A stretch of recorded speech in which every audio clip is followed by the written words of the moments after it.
From the halls of their great house, there are assembled three who hope to one day be the world's greatest driving heroes. Created from the cosmic legends of the universe comes our team captain, the Vision, Bill Fisher, their soon-to-be Wonder Woman, Vicky Fisher, and our Batman, the master of tools, gadgets, and all things mechanical, our mild-mannered soon-to-be millionaire, Alan Danvers. Their mission: to fight injustice, share what is right and wrong, to get you out of your house and come out racing with us and serve all mankind. They are the Garage Heroes in Training team. Welcome to the Garage Heroes in Training podcast. I'm going to be your host for this episode. My name is Bill, and I need help. Who else is hosting? I'm Vicky. And I'm Jen. They are. And we have a guest, one of our guests from as far away as you possibly can get. It's summer. There's no COVID. His race season is starting. We're so jealous. We're getting 12 inches of snow right now. Anyway, he is in charge of the NaZCAR racing series, and that is kind of a citrus racing series with also a higher level series, which I think is called the Pro Series. And the big focus for him seems to be breaking ground and opening the sport up to anyone who could possibly be interested. I would like to welcome Jakob Simonsen to the podcast. Welcome, Jakob. Hi, Bill. Hi, Vicky. Hi, Jen. How are you? Good. We're doing well. We're feeling jealous. We're looking at you in the sun. You know, I'm looking. Okay, so I'm going to paint a picture. He's sitting in his car right now, I believe, on his phone. The sun is on him right now. He's short sleeves. Windows are open. It's looking tan, great. Put that and thing we away. are jealous. And we are jealous. Right. And our picture is 12 inches of snow with 6 or 10 more coming. But anyway. Yep. Yeah. Which, ironically, actually, that I would love to do that right now because it's so hot here. I'd love to get in the snow. It'd be amazing. Everybody says that when they're not in the snow. Anyway. True. Yes. So, Jakob, I'm horrible at introductions, but I figured I'd give it a try. But just in case everybody's not familiar with you, could you give a brief introduction for yourself? Maybe family, personal, racing, whatever? No, you did a wonderful job, Bill. You kind of covered everything, really. How far back do you want me to go? From the birth of Jesus Christ? Or we have lots of tape in the machine, so. Well, I kind of got very early on, started getting interested in racing, but never did anything serious. Have always been around cars, have pretty much traveled the world, was born in Europe, and spent up until I was about 15 traveling the world with mum and dad. And really got involved in other things other than motorsport, so business and events and entertainment and production, technical production, performing in bands and acts around the world, and then settled in New Zealand because it was an amazing place, just absolutely brilliant, great place to raise a family. So I've now got a couple of children of my own. I think they're human. I hope they are. We can only hope. And yeah. And then about 6 years ago, got introduced to the 24 Hours of Lemons series by a friend who was establishing it in Australia. And I helped him get that all up and running in Australia. Met a few of the citrus guys over there from the States. And obviously, Speedy Cop and, of course, the founder himself. Mr. Lamb. Jay Lamb, of course. And what a fabulous bunch of characters. So I thought, well, this is a great thing. So I actually shuffled over to New Zealand again and started it in New Zealand about 4 years ago. And it's just grown. Over here, there was clearly an appetite for grassroots racing, and really got established very, very quickly. And it became, within the third or fourth event, became the biggest participation motorsport in this country. Wow. I think the last event we were, and you've got to imagine, of course, we're a tiny little country where a big city comprises of 50,000 people. Our main centre, spread across a massive area, it's 1 million people living in the biggest city, but that is spread across 100 kilometre diameter. It's huge. So we had 75 teams and 400 odd drivers for the last event. So in New Zealand terms, that's gigantic. It's so huge. Very good. Clearly, it shows a lot of people wanting to get into grassroots, a lot of people wanting to get into motorsport in general. And I think a lot of people just experimenting with how they can get a good family day out, or they can, join a team and feel part of something, or it's maybe a work kind of a work experience type thing where they, what do you call that when you all get together and hold hands and sing Kumbaya? It sounds like a prayer because our car just failed. Like a that's right.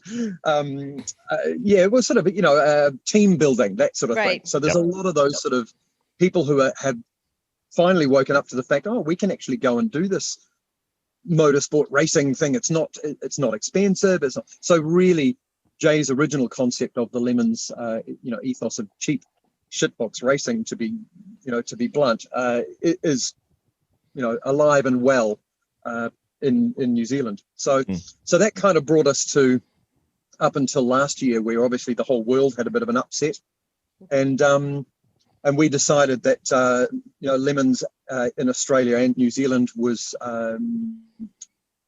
just disassociated from the Lemons brand, because we rebranded and took another stupid name, of course, NaZCAR, being NZCAR. For those that are hearing it, not reading it. So NaZCAR, and obviously a parody on another motorsport series somewhere. I can't remember where that might be. It's some small series. You just, whatever. Over there somewhere. But look, we're still exactly the same flavor, exactly the same thing. We are, we're still known here as Lemons, but obviously now it's NaZCAR Lemons. And what we found was that we were getting that typical thing where people bring a race car, or they bring a crap car. The second time they bring that car, it gets a little bit better and a little faster. The third time they bring it, all of a sudden it starts looking like a race car. The fourth time they bring it, they were all wearing flash suits. They've all bought new boots. They've all got their helmets. They've all got white knuckles on the steering wheel. They've all got the wide eyes. All of a sudden you realize, actually, this team's getting a little bit good for this crappy racing series that we're running. So I thought, there isn't anything in that middle level. Motorsport seems to be filled with millionaires and models and checkbook racing. So I wanted to create something that was in that middle pocket. So for mid-speed, mid-priced, mid-talent, whatever you want to call it, Not the first time, but not the limit, right? Exactly. And look, one of the things that's really happened over here is that every series that's ever run seems to have just been dominated and overtaken by the elite, by the one or two really fast guys that have got $1 million car, and they're just blitzing the field. So everybody else gets scared off and leaves. So the one thing we didn't want to do was, keep running our grassrootsy, lower end series where the guys at the top end of it were getting too fast. So now what we're doing is offering them, because there is an appetite, give them the ability to go and do a mid-paced series. So this is it. So you're we have the same problem in the racing series that we do. They always call it speed creep. Everything just keeps creeping up a little bit. So your solution was really take the ones that creep out of our entry level and create a second stage for them to fight amongst themselves without any discrimination or intimidation of the ones that you're trying to bring into the sport. That's a really good idea. Yeah, I think it is. And look, I'm very much a listener. I'll listen to what people around me say. Of course, I would never take their advice. Of course, why would you? But really listening to what people have to say who have done it there and been there before. Everybody said, put a cap on it. So even the mid-speed and mid-priced racing, which is actually now a proper race, and in fact, I'll talk to you about it in a minute, but it is actually now a sanctioned national championship as well. But we'll get to that in a mo. But putting a speed cap on that too, so that if you break out of that fastest classification time or qualifying time, you're a disqualification. So you won't get that insidious creep. I thought that was Friday Night Dating, just quietly, the insidious creep. But I might be wrong. Could be. Maybe. So, Jakob, do you ever get a chance to race? Or if so, what cars do you race? Not in. It's a little difficult when you run the event and you're sort of the moron running around paying for things and fixing other people's problems. It's a little hard to get to race yourself. But I do sneak out occasionally. I'll put a mask on and then a helmet and then pretend I'm somebody else for a day. But for a hobby racing, I've got a couple little project cars that I've been working on for the last few years. And we do a thing here called Targa. I think there's a Targa Tour and Targa series in Canada. Yeah, Targa Newfoundland and things like that. Yeah, Newfoundland, that's right. So often I'll go and join that series as well, just tootle around in that. So I've got a 1,000 horsepower supercharged C63 wagon that I race up there, which is a reasonable amount of fun. But other than that, look, I try to stay away from the racing side of it myself during my own events. But as much as I can, I'll get to the racetrack and do track days and join other people with who've got a team or something. I'll sneak into theirs at someone else's event. Yeah. So, Awesome. how many races have you attended in the past? I mean, just in general. I mean, have you just stepped into? I mean, how often have you been racing just in general? Never really sort of. New Zealand's a funny place because you can do something at a very high level, but never have really never been involved in it because everything is one. I don't know. It's very strange. It's a hard thing to grasp because you guys live in a massive pool of people and money and stuff. Well, it's hard when you sort of. Yeah. We used to live on an island, so right. you kind of have the limited resources available to you, so you kind of have these pot shot places where you kind of we're going to do this today, and before anything is actually fully organized. Is that what you're trying to say? Yeah, and I think also there's a real I don't know if you guys have heard the expression, but there's a thing called like a number 8 fence wire solution. I don't know if that's something you have over there. I've never heard that. And then you guys made a fantastic series about it in the 80s called MacGyver. So he could go fishing with a bra strap.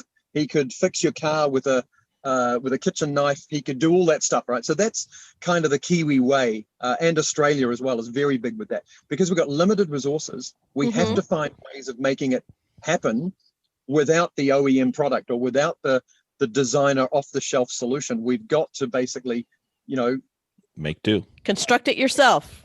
Yeah.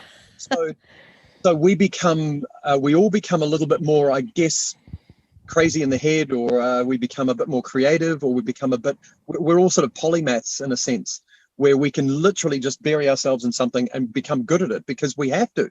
Because if you don't, you ain't the survivor, Yeah. You get left behind, and especially, as you know, when you live on an island, there's only so many lives in an island, and it's a finite. You can see the finality of everything, and the finite nature of everything. So, so in answer to the racing thing, I've never got involved in it professionally, but we've always been around it in some way, whether it's boats, planes, cars, bikes. You name it, we kind of get surrounded by it and get thrown into it. And if you can't windsurf, ski, jog, jump, whatever in New Zealand, you're not a Kiwi. No, you're not a Kiwi. So our podcast is about getting people interested to go from their home to the racetrack.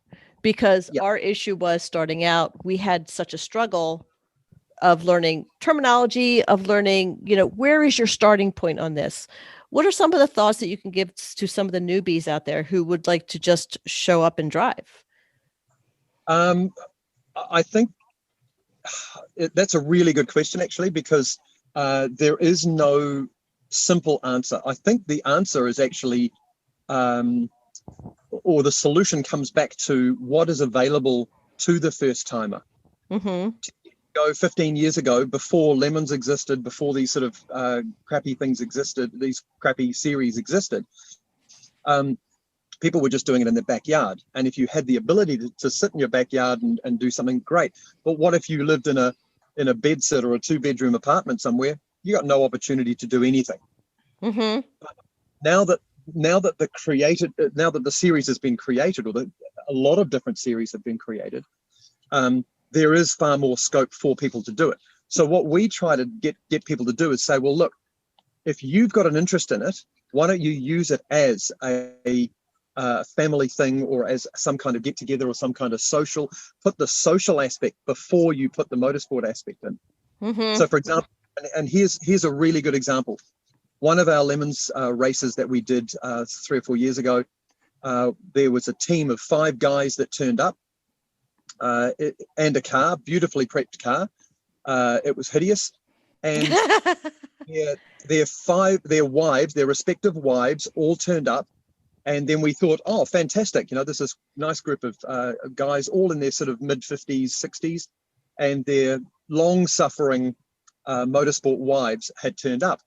And we knew them from other series, so they're actually reasonably, au fait with racing. Then when the racing started, the boys all put aprons on, and they became the pit bitches. So they were the crew, and they'd actually had aprons made up with pit bitches on it. The girls, they put the helmets on, they jumped in the car, and they'd never touched a race car. It was, of course, their husbands' teams. So they'd spent 30 years following their husbands around all these racetracks, long-suffering motorsport wives, for the first time ever got into a car and raced around the track. Never touched a steering before. Awesome. And they did really well. So from that, I took away a lot of ideas and a lot of things from that, because it really showed me that literally anybody can get in and do it. So it's overcoming the fear of just getting there to do it, but also for the promoters and for the event directors to have that barrier to entry as low as possible, right? So as you said before, Bill, low standards. Well, yeah, low standards in the sense, great safety, but really low barrier to entry. And that's the key, is that we should be doing this not just in motorsport. We should be doing this with all facets of life.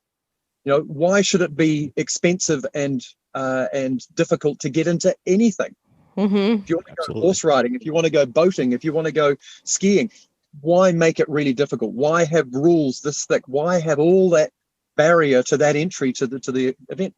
And all you need is nice people like you guys hanging around at the events and being part of the events. That invites people in. Mm-hmm. And it is softly like softly, it. softly. Yeah.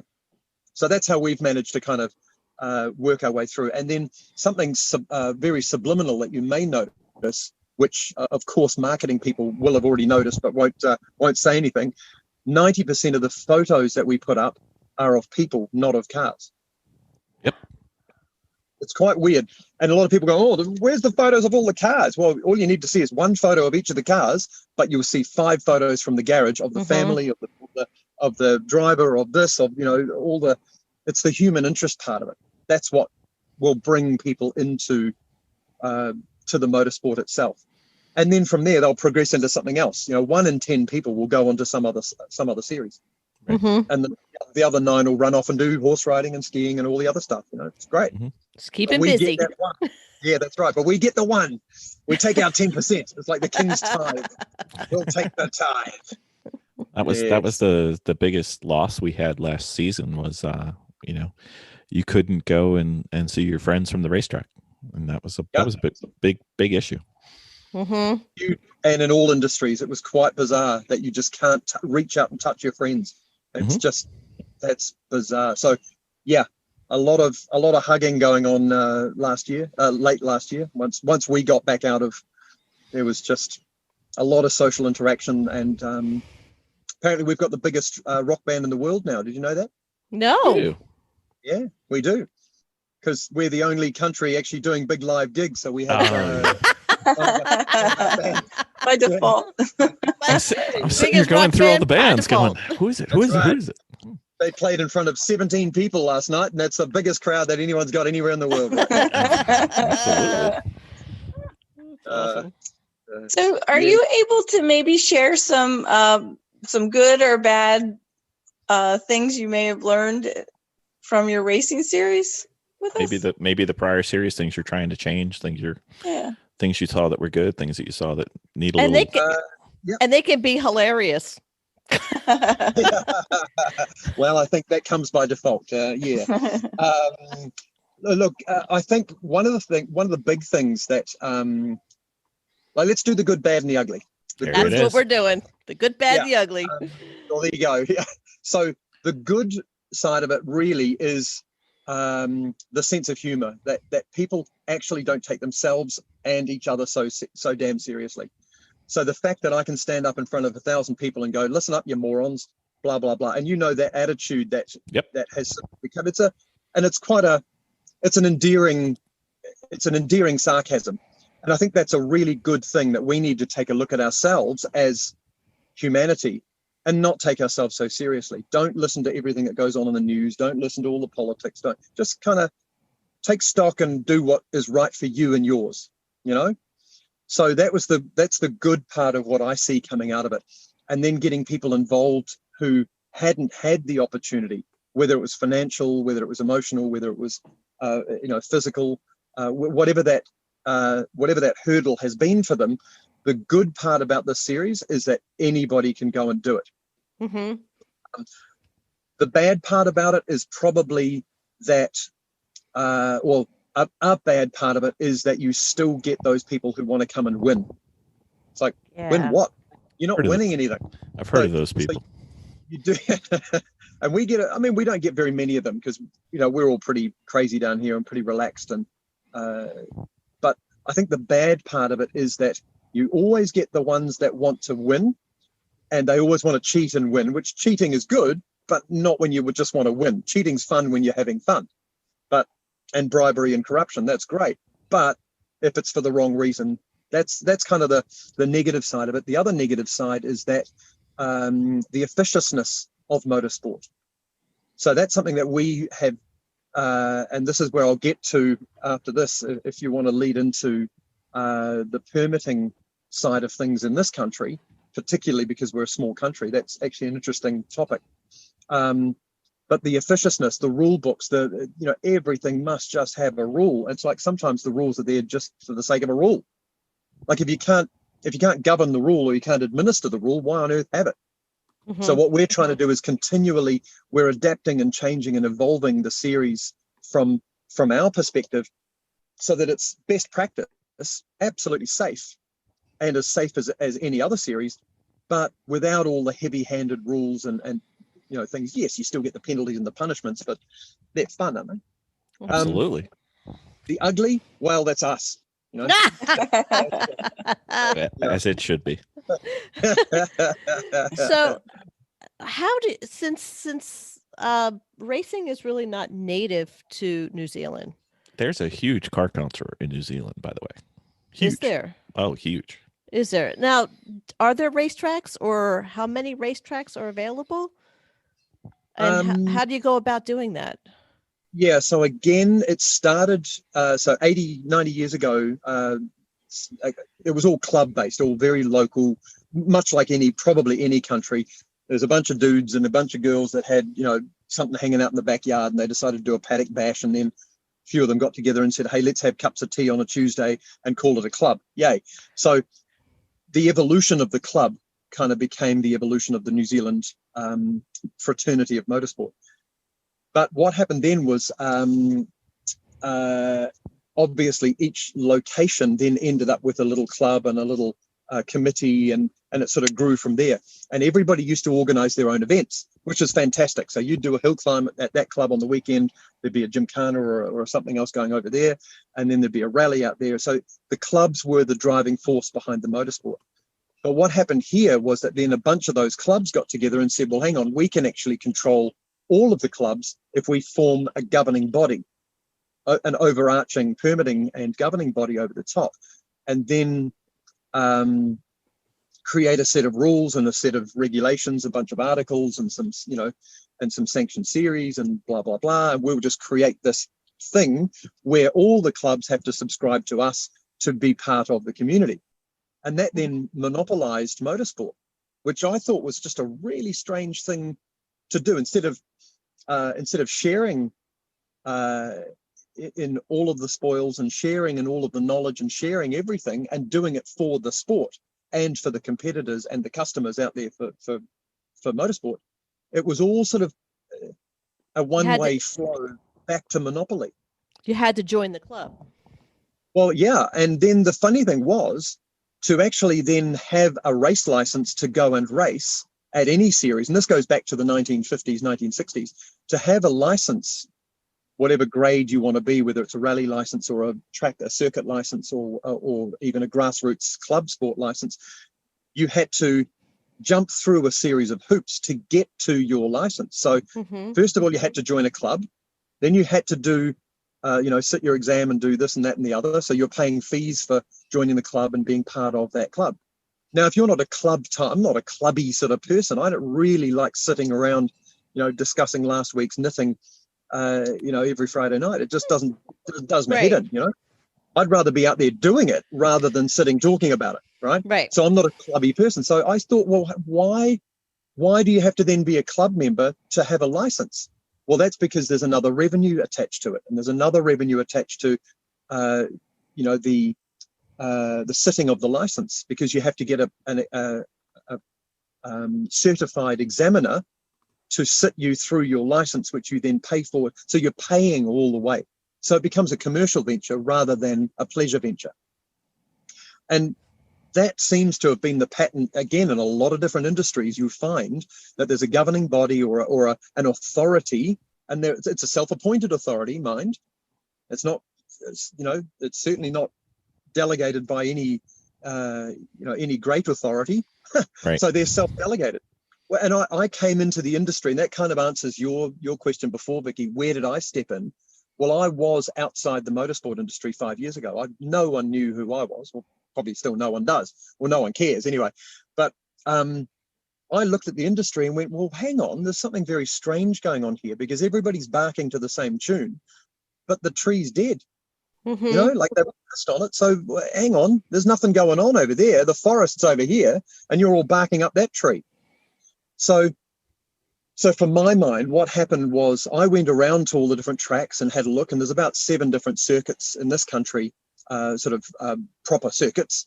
And then there's we've got some wonderful nature and some fantastic roads that we can still do closed road stages and rallies and stuff on here. But we've got quite a few circuits of international standard here. Okay.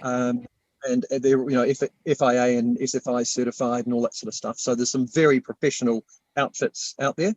And then, of course, you're right down to your, backyard 400-meter dirt track, one's backyard, which doubles as that town's racetrack, which is fantastic. That's how it should be. So there is a real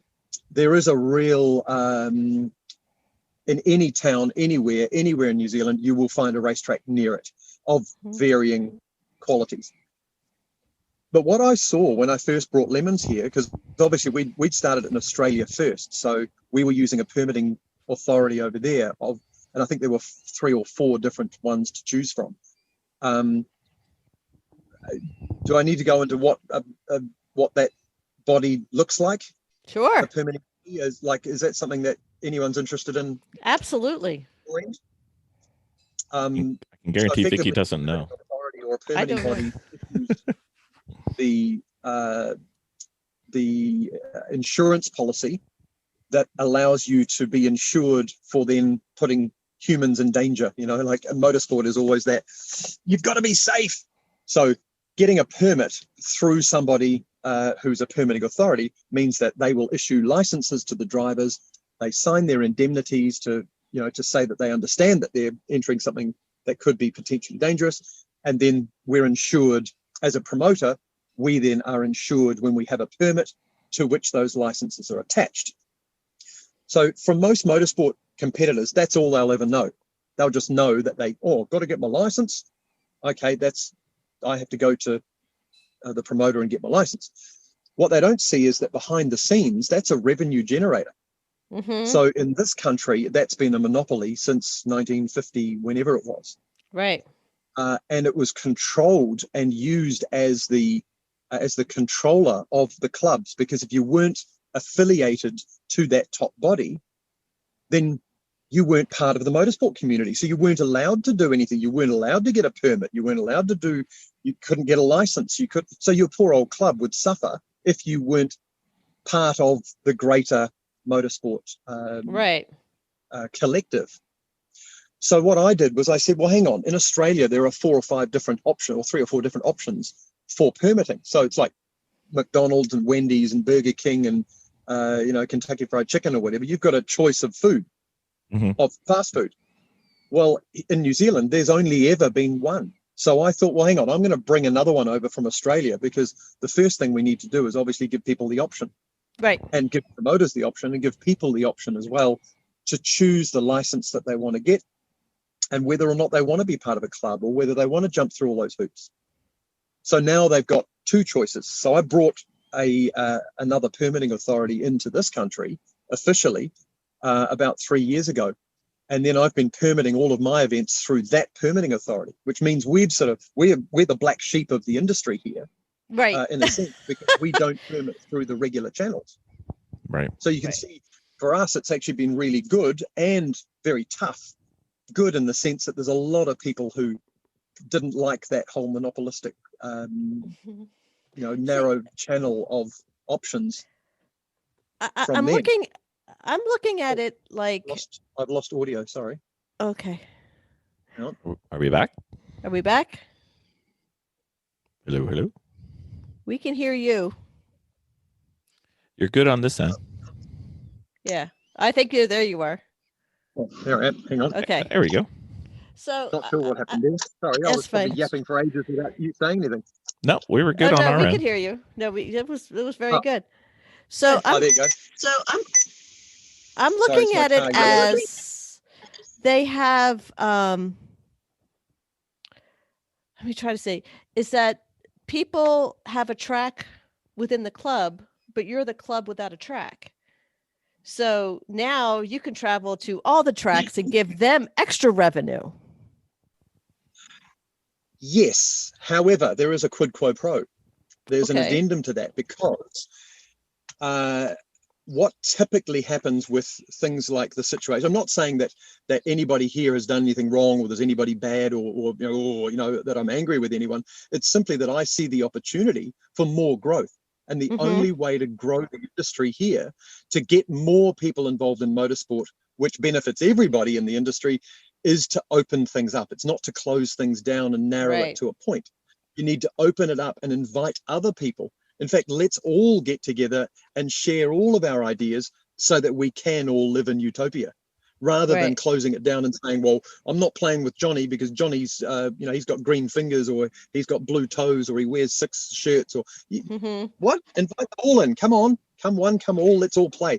So yes, in a sense, I could go to all the tracks, except that the tracks are usually governed by our club, which is affiliated back to the incumbent. Right. You see?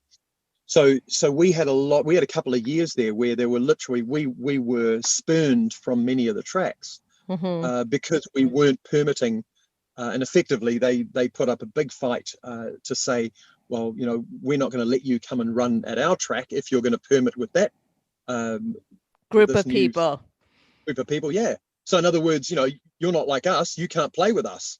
Right. So it's like, hang on, you're discriminating against us because we hold all the right paperwork, we've got all the right insurances, we've got all the right safety levels, and we're a very successful established series, but you won't let us run because we're not paying you money for the permit. Is that what it is? Right. Yes. Yeah.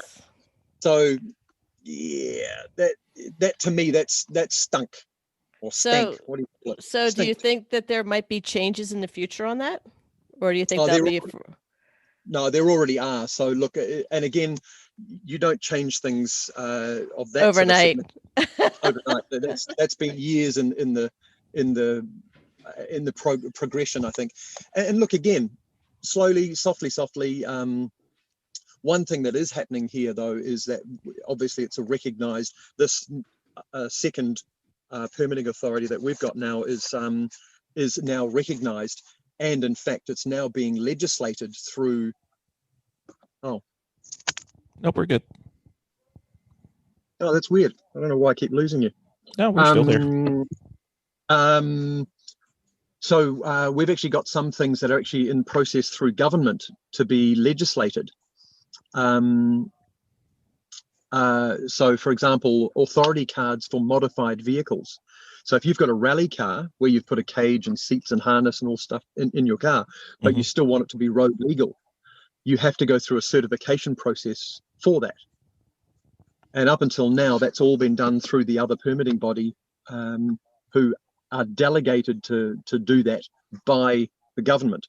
So we've now gone back and have now an equal delegation in discussions where we will also be able to issue government delegated authority cards, and so there's a whole lot of politics behind the scenes that, again, no one really needs to know. I mean, no one cares about politics, really. Well, very few. Well, they can look at it this way. They have a whole other section of potential people that may join their clubs in the future if they just open it up. She speaks the truth, Bill. She speaks the truth. Hey, I love her already. But isn't it funny, though, that a lot of people don't see it that way? What they see is, you're going to eat into my revenue. That's all they see. So hang on, what's your motivation? Rising tide, baby. We want more people. That's right. Well, and that's the thing. I don't want to decrease their revenue. I want to increase their revenue. And here's the irony. And I don't know if you guys see this over there in the States, and I know it definitely happens worldwide, is that when something like or these ideas where there's inclusion rather than exclusion, wherever there's inclusion, you get a bigger uptake.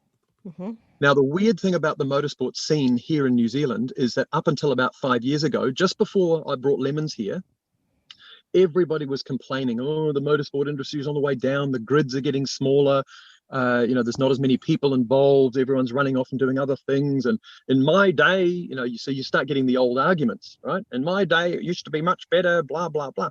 Well, guess what? Now, the industry is 3 times the size it was. It's way healthier. There's thousands more people involved. I wonder where they've come from. So you kind of go, well, look, there's a real reason. Grassroots works because you're bringing in fresh people to the industry. You can't just keep, attacking the same pool of people. We've only got maybe 10 or 15,000 people in our whole industry here. Well, we can't all share those 15,000 people. So I don't even worry about them because they're already in it. They already know what they're doing. They're onto it. Okay. Go and find the new people who want to get off the couch. That's us. That is us. So how has the response been from drivers with the new series name and post-COVID?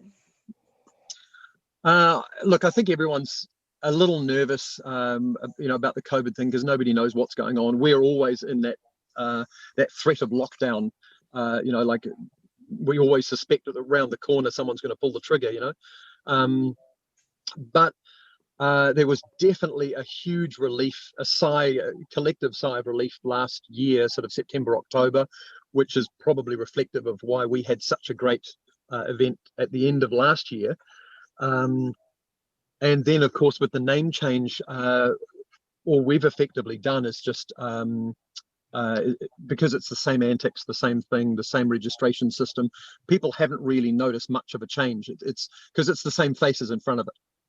So I think from a marketing point of view, it is the same product. Nobody really has. I don't think anybody sort of knee-jerked and gone or done anything silly. From a marketing perspective, it's all pretty standard. And we're really happy that we've now got our own brand, which means we can actually take that further. So we can now expand the series from just being Lemons. We can now go in and do pro. We can do other events. We can do pretty much anything now because we've got our own brand and we're not paying a license fee now back to Lemons, but we still share. We're still all good mates, and again, it's inclusive. So we still share all their posts and they share our posts, and we're still one big community. It's just the name's different. Hmm. So, what are some of the things that you do to deter aggressive driving, or is that a problem in your series? Um, I mean, you're not over near New Jersey, so you're probably okay. You're talking about over enthusiastic lack of talent. Is that what you mean by aggressive driving? Correct. The red mist. Right. Red mist. Well, we have a number of things. Have you ever seen a man in a ballet tutu strapped to the roof of his car with cling film? How's that going over? They love it. And they stop being aggressive real quick. They do. But no, look, again, weirdly, it's actually a serious question. And I appreciate that, we're sort of partly serious, but you guys are also partly fun. So the serious answer to that question is that's why I've created the Pro Series, because it allows those guys that want to get aggressive, that want to compete, I just want to bloody well win.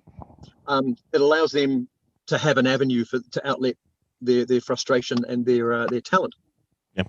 But it also keeps the people who are currently in the crap can series in that Lemons platform. It allows them to relax a little as well, knowing that there isn't the guy behind them trying to knock them over and use them as a mobile chicane. The funny side of that is, of course, that if somebody is getting aggressive or somebody's doing something stupid at Lemons, look, we absolutely mess with them as you guys do over there. So Good. Yeah. So can you share with us what does a weekend look like at NaZCAR? For the Lemons, for the 24-hour for the 24-hour series. Yeah. So a typical weekend, we've got two different types of weekend that we do. So we have a 3-day 24-hour or a continuous 24-hour. Mm-hmm. And I know that there are various formats depending on where you go. Now, we've done that because we can only get I think there's only so much you can give them a year. Here, I think 2 events is enough. 2 24-hour events a year is about what we can handle for our population base. That's too much like work. Yeah. So the 3-day event basically is 4 or 5 hours on the Friday with scrutineering and documentation. Then they get the Friday night to either fix their crap or go and have dinner and a bit of a social, and then 2 8 or 10-hour days of racing on the Saturday, Sunday. Usually with a very light-hearted awards ceremony at the end. So the continuous is literally turn up, scrutiny, document, get into it, go for 24 hours, get to the end, fall over. Mm-hmm. Yep. Sounds about the same as here.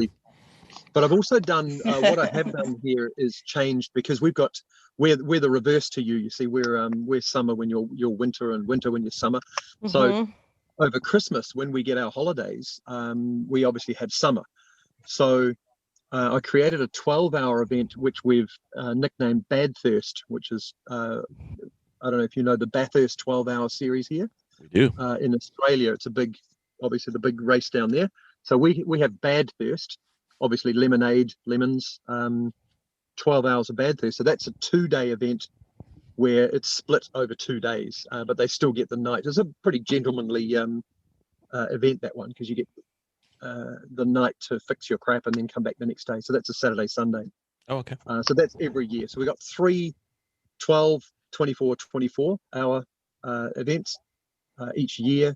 And now the Pro is 3 rounds, 1 day, and there are 3 in a 6-hour 1-day event. And that happens through winter here when there's no other motorsport going on. Okay. It's pretty simple, isn't it? Yeah. It is.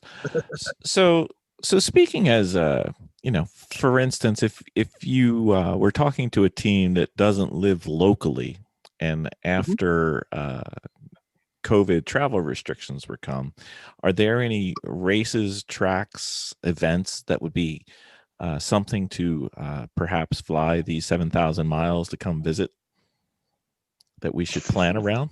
I mean, someone should plan around. I mean, someone. Not, I mean, Well, yeah, absolutely. Well, look, if nothing else, I think New Zealand's pretty much on the bucket list Absolutely. So even if you didn't come and do motorsport, you should come down here anyway, because it's absolutely stunning. We're more of an and kind of team. So instead of or, it's like, should we go to New Zealand or should we go to New Zealand and race? Why don't we do both? You know? Do and yes, exactly. So look, as long as you're happy to wear it, we all wear grass skirts and jump around doing all that sort of stuff. So just practice the tongue thing. We'll do the haka. We'll dress in all black. Do the haka, yeah. So we had the first couple of races, and 2 years ago as well, we had Speedy Cop and the Gang of Outlaws and his lovely lady wife, and everyone come out. There's a big gang of them came out from the States and did a couple of races out here, actually. Absolutely loved it. We've had quite a few guys that have come over from the UK, from Japan. We've had another couple of guys from the States, and even some sim racing guys who normally just sit online, sitting in their dark bedrooms doing it, and they came out and they smashed it too. So they were from the States too. And we've actually got a couple of teams from the deep south from New Zealand, and they're traveling 2,000 miles to get here as well. So absolutely, the 24-hour is the one to do in New Zealand, because that's the overnighter. It's brutal, it's awesome, it's more ups and downs than a bloody roller coaster. So yeah, everything all rolled into one. What's your wildest or favorite Lemons cars that come to mind? Well, in New Zealand, we've had a number of really cool cars. One of them, obviously, that Speedy Cop made, which was the Mustang, which was a 71 fastback Mustang on a Mark 8 Lincoln chassis. That still runs around as our mascot car here. So that was a project we did together, which they raced. They came over and raced it a couple of times, and the deal was that they'd come and race it over here if I paid for it to get here, and then they'd leave it here for us. So that was a good one. But we've had all sorts over here. We've had jet planes. We had a Concorde last year. Wow. Which was a French team that made a Concorde with a proper nose and the whole thing. We've had a JCB digger. We've had all sorts. Awesome. But no one's done a bathtub. One of the things I wish they'd do. No one's done a family, like a proper big family wagon, like a soccer mum wagon. Oh. We have had though a little. I think it's a little Yaris or something, which was they've converted it to a center drive. Oh wow! It's one of those little boxy things. So it's a little F1 center drive thing. So it's weird. You go to scrutineer it, and you reach in and there's no steering wheel. It's like what's going on in here? And then you look and they've actually recentered the whole thing, just a single seat right in the middle, turned it into a proper single seater. That's awesome. So one of the things that's fairly big out here is not only the citrus themed car, but also the pit vehicles. Are pit vehicles a big deal out there? Is there anything memorable? Not really. You're talking about the like back of house pit vehicles, support vehicles, that sort of thing? Yeah, anything that flies around the paddock. No, look, the issue we've got here is that we've got limited infrastructure resources at the tracks. So the way it's done over here is you have a track. It's a piece of black stuff that you follow around loosely, and then once you get off that black tarmac stuff that you race on, there ain't nothing else. You go home. So, whereas in the States, of course, you've cracked it, because you realize that when you get away from racing, you take your helmet off and the sweat's dribbling down into your eyeballs. You need a drink. Oh, there's a bar right there, or there's a shop with things you can buy. Wow, paraphernalia, lanyards, T-shirts. Woohoo! There's a merchandise shop. I don't know why we haven't thought of that. Maybe we should do that over here. We could do that. We could. We'll bring some swag from them, some stuff when we come out there. I mean, when somebody comes out there, not us. Yeah. Well, what it means is that we don't have. We certainly don't have the extent of infrastructure, which means we don't really look at the paddock as part of the event. Whereas you guys do, because you barbecue out of the back of your cars and you do all that stuff. And we might do that at a rugby game. But for some reason at motorsport, it's not so much about the pit paddock as it is about just the motorsport for this type of series anyway. Well, if you need any help with bad ideas, we know lots of people who can help you with that. That's not a problem. Look out. I'll be calling you. So do you have any long-term plans or hopes or wishes for the series? For the Lemon series, well, look, one of the things we definitely wanted to do was establish it here as it is just on the calendar every year. It is and that's already happened, which is really exciting because in its 4th year, it's now become one of those, hey, don't book anything on that weekend because that's Lemon's weekend, So we've now got that firmly entrenched in the calendar. But one of the things I have really toyed with in the last year before COVID was taking it internationally. So now that we're actually rebranded into a series that we own wholly, it means that we can actually now branch out and go international. So we can actually stretch back up through Asia is just on our doorstep. So we're going to start looking up through Asia Major, and taking our brand of motorsport further afield. So that's the goal. But in the meantime, just making sure that the appetite here is satisfied for what people want. I mean, if people want to do sprint races, we'll look at creating sprint races. If they want to do, extreme endurance, we'll do that. I mean, let's do a one week race. That'll be fun, or whatever. I mean, really, the goal is to just see what the appetite is, and we can help people achieve that goal and get as many people into it as we can. Nice. Sounds awesome. So, as we prepare for the after times, Comfortable, Vicky. Look at you. I am. I'm sliding down this chair. So You need the a wine. yeah, You need a wine. Where's your wine? I do.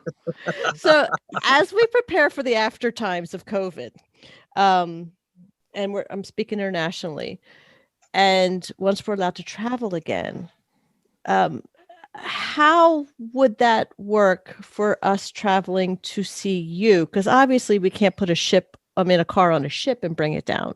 So are there teams available that would rent a seat or rent a car? Yeah, so that's been done, and I guess that was something that Jay really was good when we sort of first started. Jay really gave us a great insight into how sort of arrive and drives would work, or how these sort of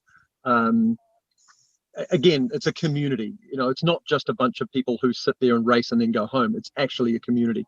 So yeah, we've got teams here who would either have a car that we could do an arrive and drive, and there are teams who might look for one driver, like if you're coming as a one driver or two driver or a whole team. I mean, when Speedy Cop and the boys and the ladies came out as well, they literally got put up in a house. They had a car. They got given a road car to drive around in for the week that they were here holidaying. I mean, they just got absolutely pampered for the week, because it's not often we get visitors. He's a really good driver too. He really Man, is. hey. So do you guys stay at the tracks? Or are you close enough in your vicinities to where it's like a shorter distance? Yeah, I think because they like RVs. Do people travel around in RVs out there? Yeah. I don't even know the size of New Zealand. So it's basically big on the map. It's a long skinny thing that's about 3,500 kilometers long, but not very wide. Right. And we're sort of near the top. So we're really, the Lemon series has really only done the North Island. We haven't reached down to the South Island yet, because it's logistically it's quite difficult, and also because all the tracks, as I mentioned before, the tracks down there have been very, very hard to convince that they need to let go of their apron strings or mummy's navel with the motorsport body. Give it time. Yeah, can't stop progress. They need to be weaning. You tell us who we need to talk to. We'll take care of it for you. There's a lot of accommodation around the tracks, and a couple of the private, because there are a few private tracks which are really good, privately owned, which are not affiliated with anybody. So they're great because they've got accommodation literally at the track, so you can sit in your apartment and watch racing going on at your doorstep. And then obviously anyone else that isn't, they'll stay in an RV or a caravan or in the back of the car. And anyone that doesn't do that doesn't like glamping, can go motelling or hoteling. Yeah. But we've got pretty good facilities out here. We're a tourist country, so we're used to a lot of tourists floating through, and So now there's a lot of facilities in that sense. There's great tourist facilities here. So yeah, we're well looked after. That sounds so exciting. I'm ready to go to Yeah. New Zealand Yeah. for the summer. I think Yeah. you're ready to just get out of the house. Oh my God. Yeah, We're investing in Yeah. loungewear now. That's where we're at. Oh dear. It's tough. Yeah, it reminds me of because we obviously grew up first few years in Denmark, and yeah, there the snow is so high you just can't get out of the house. You're Mhm. actually locked in by default. So Yeah. Well, we're fortunate. We live near a mountain, so we've been able to enjoy winter. But right. you know, go ahead, Bill. So Yeah, we're constantly looking for, well, Vicky tells me not to, but some of us on our team are constantly looking for cars to race. And we were wondering, around here, we've got our usual suspect cars. We've got the Miata and we've got the BMW 3 Series and it's a bunch of cars that are kind of like the usual suspects. Do you guys have any usual suspect cars out in your area that we should look for, perhaps, that, would be a little unique over here or something? well, not really. I think over here, because our market here tends to be the dumping grounds, like it's the Japanese and Singaporean and the UK car market dumping ground. So we get a lot of 5-year-old cars because obviously they're too expensive to maintain in their country of origin. Right. So we have a lot of Toyotas, a lot of Mazdas. So same again, lots of BMWs. I would say the bulk of the cars entered into Lemons would be Hondas, Toyotas, BMWs, and then you get the Holden and Ford, because that's the big thing down here as well. Right. If you're a Holden person, you're a Holden person, GM. Yep. And if you're not, you're a Ford person. Yep. So do you guys get many of the little key cars or anything like those? Yeah, we do get the little smart cars and the little funny little. Again, we follow the Asian trends very much down here because that's what we get. That's where the market is for us. Right. There's not so many of the big Americans, although there's a huge car culture of the big American cars here. Like, I think the biggest show and shine get together in the country is a thing called Beach Hop and another one called Americana, which is just as thousands. I mean, you'd swear you're in the States. You'd swear you're driving through Cali on a Friday. It's just, wall to wall, just Wow. big Americans. So yeah, and then everyone dresses up in the 50s regalia, and it's super cool. Thousands of people. So there's a big market, but not so much in the racing here. We've got a very reasonably small race community of the American stuff. It's Excellent. mostly Japanese or German. Yeah. So bloody Germans. Those they make good cars though. They do make very good. So as a warning, post COVID, we're thinking 2022 or 2023. You're going to have to put up with us. And to all of our future Kiwi friends, we can't wait to get out there. To our U.S. side, if anybody wants to ship some cars with us, we could get one container and just load that sucker up and bring them with us. Or we may rent some cars out there. You have been warned, sir. Well, I would more than welcome you with open arms. With open arms, you're more than welcome. We will try to get out there as quick as we can. I don't think you want any of us right now. Well, your country at least. But someday when the end of time stops and we can go back to normal life, we'll When the end of time stop. Yeah. Well, let's hope something happens because it'd be really nice to just get back to a little sense of normalcy, It would be, and there's nothing quite like the opportunity to be looking out your window, seeing a foot of snow, and getting in a plane and going to someplace that's perhaps sunny, and then where you have a tan. And I believe that's a short sleeve shirt too. We haven't seen one of those. Yeah, in a while. That's not much. You don't want to see the rest of it. I think I'm wearing a mini pair of shorts and bare feet. So okay, keep the shorts to yourself, there, buddy. Well, thank you. For our listeners who wanted to follow along with your NASCAR series, what should they be following on the instant social medias? So on Facebook, under NaZCAR, just NaZCAR. And on the website is exactly the same, just NaZCAR.nz. NZ, okay. Yep. And we will be following along. We do like your YouTube channel. We would like to request a few more videos. Those are awesome. We enjoyed the ones that are up there, but more is better. Thank you. Yeah, we certainly want to get more involved in the social media side of it. We're such a small market here that literally word of mouth is enough down here, but I think we need to expand a little.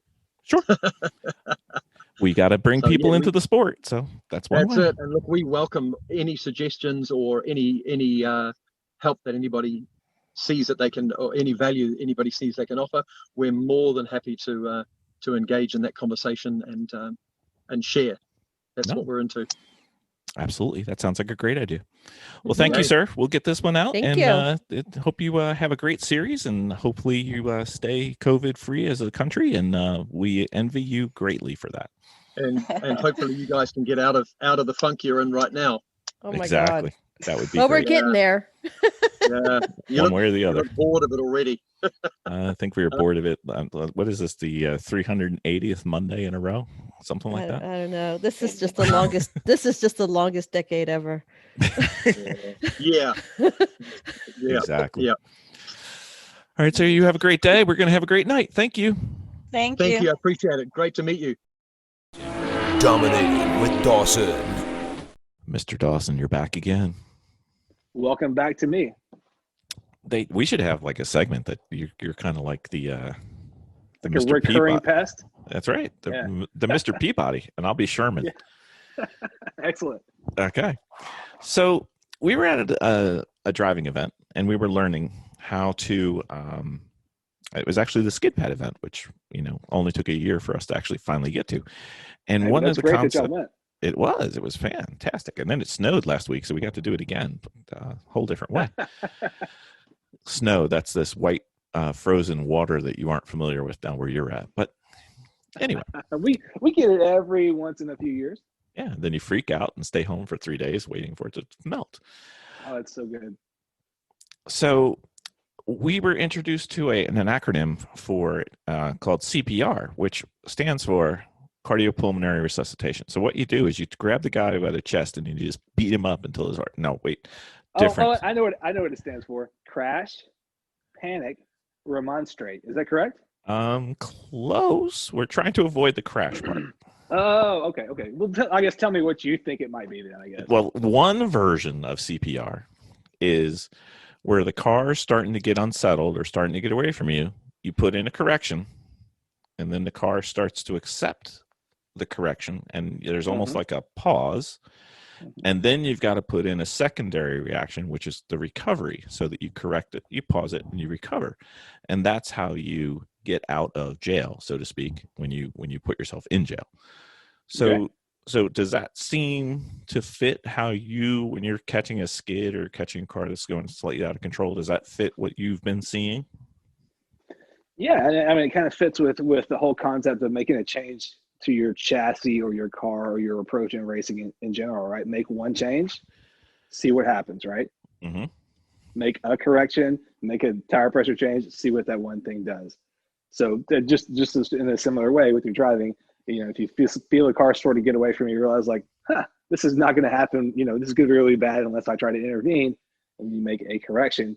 You're right. In my experience, you sort of wait for the car to be, as you said, begin to accept the correction and hopefully get back online, and then you recover. Now, I'm a little bit unclear on the concept of just recover. Tell me what recover covers. Okay, so when I went through driver's ed, a couple of years ago, suppose you're driving down the street and all of a sudden Mr. Deer comes out in front of you. Okay. So your correction. Been there. Yeah, more times than I care to remember. So your correction is, let's say he's walking out from the right-hand side. Your correction could be quickly turn the car to the left. The car starts to go to the left. Now, if you don't do the recovery, you just end up going off to the left into whatever. The recovery is turning it back to the right to get you to go back to straight. Okay, so the pause is waiting for the car to feel like it's getting back online. The recovery is steering it back online. Well, you got to correct it to get out of the way of the deer, avoid the deer. Now your pause is that you've kind of taken that new angle, which is in our example to the left, and then Right. your recovery is to get the car to go back straight. So I you have gotcha. to turn to the right, or else you basically did a very quick left-hand turn, and you're going to Okay. get yourself into more trouble. I think I got it. So, if for instance, if you watch a race car driving into the bus stop at Daytona and it gets loose and the back end starts coming around, you see the driver turn, turn to the left, and then the car sort of gets back in line, and then when he whips it back to the right to get back on line for the bus stop, that's the recovery. Yep. Okay. Yep. So there's sort of the back and forth of the steering wheel, and then the in between is where you sort of need to give it a little bit of pause to let the motion happen before you're just sawing at the wheel to no effect. Yes, you've got to give it time, or Yep, else. I understand. And I think the pause can be determined partially by the severity of the input, and also the car itself has an impact. That's very true. The wheelbase of the car might have an impact. Do you think? Yeah, the wheelbase, let's say the softness of the springs. Let's say like a very softly sprung Miata versus a very tightly sprung race car of some type. Pick your the type of tire, I would imagine, has a pretty big effect on that. If you're driving a bias ply versus a radial, or a street, 200 tread wear street tire like we race, or something like a slick tire in Arcon. So there's a lot of factors that would come into how quick the amplitude might be, or how big the correction might need to be as far as an angle. Yeah, and how long it takes to take it. So like I know the red Miata we have, it's a new one. Its pause is going to be a while, because it kind of sits there and says, okay, you want me to turn left, but do you really want me to turn left? Are you sure this left is where you want? All right, I'll turn left for you. You guys are just spoiled. You're spoiled by race cars at this point, because I'm sure that would feel pretty snappy to just about everybody else in the world. maybe. So it's fairly softly sprung, which is nice. Yeah, but it's great not for a street car. Yeah, it's not gonna load up on either side quickly. Right. You can almost count one Mississippi. Well, yes, and I would also as Exhibit B, the X5 Alive that I drive every day. I think 2004 X5. I have the X5 with the M54 straight six and the 6-speed, and I'll tell you what, that thing heaves and hoes, but it's fun. But you gotta have to give it a little bit of extra time for that, like the whole wagon on top to kind of catch up with everything. Yeah, you have to compensate for a lot of different factors if you want to drive something weird or something crazy at the track. A lot of stuff plays into it. Yep. But I think the key that people may not consider for the correction is, obviously I got to do this to get out of jail, but the pause, you got to give it just a little bit, or else you have to wait for it to. You have to wait for that yaw to shift. You got to wait for it to go before you can just yank it back the other direction. I think a lot of people have watched, video or TV onboard cameras where they see, pros like Boris said, running around hustling a Winston Cup car around Sonoma or something like that, just snatching the wheel back and forth. Well, he knows what he's doing at a real micro level, but people see that and they're like, all right, that's all I got to do. And they try to do it at a really crucial place on track or something like that, and they can be pretty bad. So you really want to build up that skill set of correction, not from what you've seen, but from what you feel. Does that make sense? Yep. And his pause is much quicker than you see the fast guys and they're whipping the wheel everywhere. There's a reason for that. Reason for that is seat time and skill. It's one of the best remedies for getting good at this kind of thing is just doing it over and over and over, and tons of seat time. It helps to do it in competition. If you've done it a bunch of times when you're not in competition, if you've got a real good feeling for what your car is going to do at a track event or practice or test, you're going to be a whole lot better off under competition time. Right. And if you know that there's the pause, if you're expecting it, then you will feel it more. Yep. And then you can that, okay, I'm good. Now I go. If you don't know there's the P in the CPR, you can get yourself in trouble by going left, right. And then you end up either really, really not getting what you needed, or really upsetting the car and making it perhaps worse. So how have you been able to reinforce that with your own driving? Well, I just don't make mistakes, Ben. I don't like to brag about it, but I don't like to, the first thing I do, the first way I cope with this is by being humble. I try to be humble, and then I add humility on top of humility. And then from there is where the domination really festers. Exactly. So first plan, don't make a mistake. Second plan, when making a mistake, try not to make it worse is my first goal. And then sometimes you have to take the prudent path, which is, hey, I've done this and I can maybe save it, but if I miss, it's going to be ugly. Or I can just take my medicine, dip 2 tires off or whatever we're talking about. Take my medicine, realize I made a mistake, and make the best of it, and not try and, I'd rather have a low impact than a potential Any zero impact. impact or big impact. And I don't like those as binary So conditions. So you might conceptualize CPR to include, the pause may be, you made the correction, and the pause might include a real bumpy time where 2 of your wheels are going off before you're able to, recover. So your pause might include a lot of stuff. It might be a pretty pregnant pause, as they say. It could be. A lot of stuff going on. So yeah, you have to be ready to wait for everything that's going to happen, especially if there's a big surface change, which might be, if you're in an upset condition, it's likely you're going to be out there, at least in the marbles. The stuff that, the dirtiest part of the track where the grip is the worst before you get off the track, where the grip is really bad. Yeah. And I think that the thing to remember, especially for those who are racing, is usually if you've gotten to an error that induces where you need to make this type of significant correction, you're not going to make it up. It's the lap is done. Oh yeah. Stop thinking about the lap time. First of all, stop thinking about the lap time at all, and just drive the car and enjoy yourself. But definitely stop thinking. Once things go sideways and you feel like, oh, I'm definitely in an upset condition, stop worrying about how fast you're going to go, and just be concerned with how safely and quickly you can just rejoin what's happening and get yourself out of a hazard condition. Exactly. Safe people, safe car, save the whole race, and ignore the lap. Exactly. If you put a lap timer in the car, I'm probably just not going to look at it at all. Yep. So yeah, we were thinking about doing it just as a joke to one person. We were thinking about having a lap timer in there. It was fake. And the faster they went, the slower the lap time. No, if you did that to me, I was kidding. I'm totally making that up. If there's a lap timer in the car, I'm absolutely going to look at it once every 7 laps. Once every 7 laps, I'm going to check it. So if you did that to me, I would self-destruct. Everything I try makes it slower. Yeah. So that would be just way too much fun. But anyway. Yeah. Good idea. So if you have an issue where you need to put in a correction, make sure to pay attention for the pause, and make sure that you get that second correction in, so you're back to a nice stable platform. Yeah, and take the time to learn your vehicle, understand what kind of upsets are going to call for how big of a correction. It's going to be different. In a brand new Corvette versus a car that's going to get a bunch of play in the steering, or a janky old race car. Go feel out your own car and understand what an upset feels like before it really matters. Before you're wheel to wheel racing, right? Yep. Great thing for track day, test day.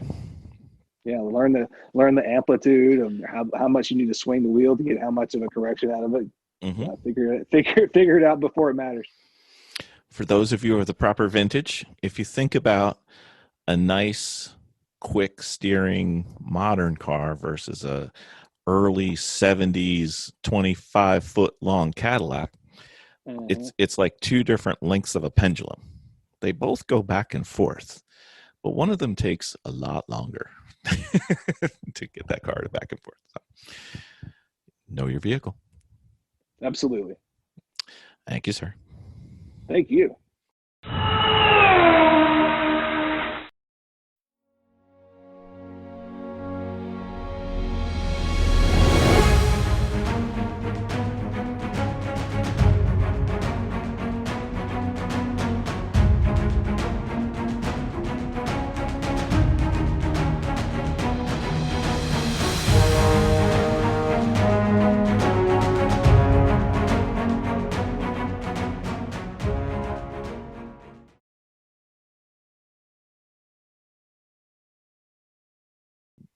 We got him. He's almost in. Hey there, buddy. He's almost there. Your audio's connecting still. Nope. Nope. He's almost there. There he is. Can you? Nope. Oh, Nope. audio's connecting. As he's driving. Every time I talk to this guy, he's driving.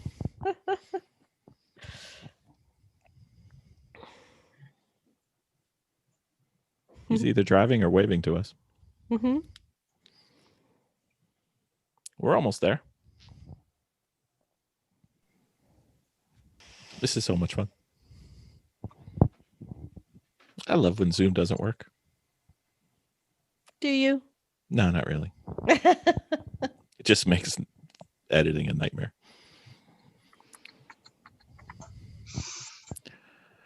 How we doing? Nope. Yes. No. Yes. Connecting to audio. Oh, wait. I think he's there. I think we've got it. I saw a check mark. Hi. Hello, sir. Yeah. Oh, Yeah. sorry about that. I was just driving and I jumped on the meeting, but it must have been the last meeting. Yeah. I think I saw you come in, but that meeting I had set the date wrong. Oh, yeah. So I jumped on that, but then I had to race to the next meeting I had. So No problem. Oh no. We were talking about you behind your back. You're fine. Oh, there you are. Hi. Hi, how are you? Right. So Good. who's on? Vicky? Vicky up top, and Jennifer, Vicky's sister, is well, I don't know. Orientation doesn't really. Yeah. And who's the lovely lady with the Garage Heroes logo behind her? Oh, that's me. That's me. Yes, I'm the uglier of the sisters. How you doing? I'm really good. Yeah, really. It good. looks like warm, balmy weather down there. Seriously, it's summer. It's COVID free. It's like a normal. Yeah, it's like the world never changed. But we can only hope to get there someday. Oh. It ain't. I know it's not the same over there because we've had so many people calling us and talking about from Europe and from the States just hating it. It's just awful. It is. So we've got the COVID thing going on, and right now we've got about 12 inches of snow outside and another 8 or 10 inches coming. So it's as far away from your paradise as we've ever been. All right. Well, I won't pan around and show you all the horses and the sheep and the. Yeah. I'm sorry, this podcast has come to an abrupt end. Yeah. Yay! All right. Let's do this. Let's try and be entertaining, shall we? It's easy for Jakob. It's not so easy for us, but we'll give it a run. Okay. Well, you can look handsome and intelligent. That's easy. Really? There you I'm go. glad this is an audio podcast because I have neither of the above. But the only thing that saves me, sir, is that Vicky has low standards, so I am set. Anyway. Yeah. High expectations, low standards. Yes. Exactly. Indeed.